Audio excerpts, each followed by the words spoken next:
Well, hi ICS members, Carl Lingen, your Executive Director for ICS, here to give you your month's update on what's going on with ICS.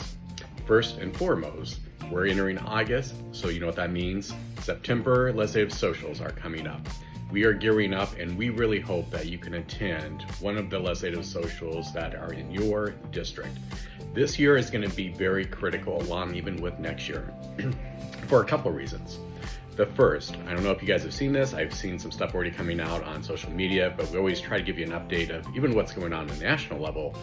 But first is that we have Minnesota just effectively gave up chiropractic services for any adult male, or excuse me, adult person over the age of 18.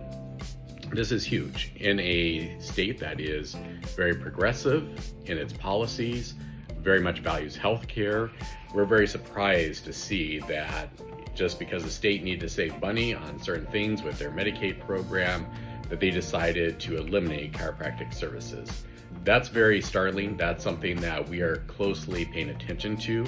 It is something that we are going to be having some meetings with HHS here in Iowa to ensure they see the value, to see the research, the efficacy, the decrease in costs. And quite honestly, as we are seeing across the state, chiropractors really act as that primary care physician for many of our rural areas, and then refer a lot of the patients to these regional healthcare systems in there. I think that's important. I also think it's important to know, while they are managed by a national ACA, a great organization, that I do think there is something to having boots on the ground in your own home state to help defend your practice. But I think this is just a wake-up call that we always have to be diligent. We always have to be at the ready for anything that may come up. And the second issue that I need you here at our legislative socials is we are working on parity language for you. So whether this is going to be effective if you're a cash practice or you take insurance, this still affects you. This kind of helps determine what even your prices for a discount cash price might be. But we are focusing on a huge parity bill that will be introduced next year, not this year. But we are working on the groundwork to talk with legislators, educate them on the value and the issues that we are having with parity and how this actually affects patients. So right now we're working on language.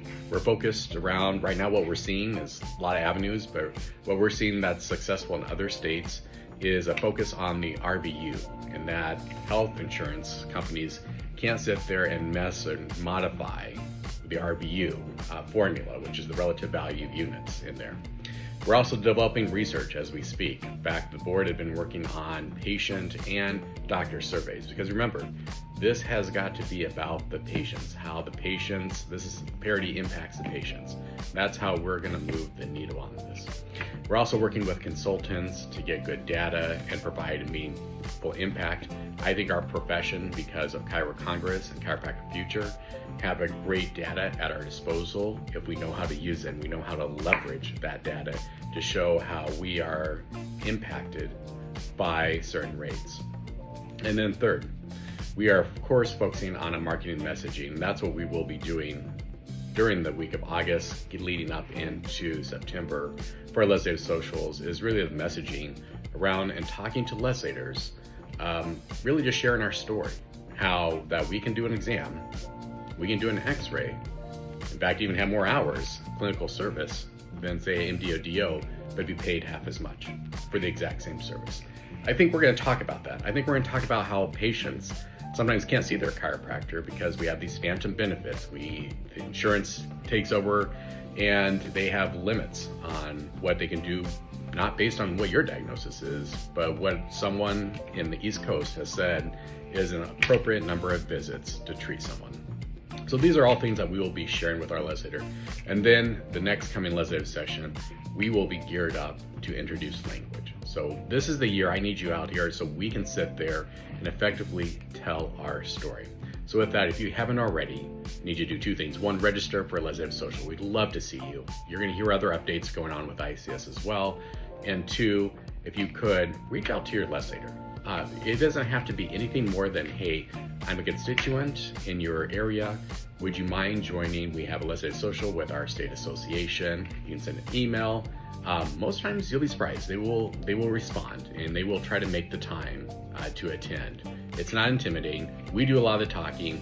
We'll sit there and organize everything, but they love to hear from constituents like you to sit there and attend. With that, we hope you have a blessed and healthy day.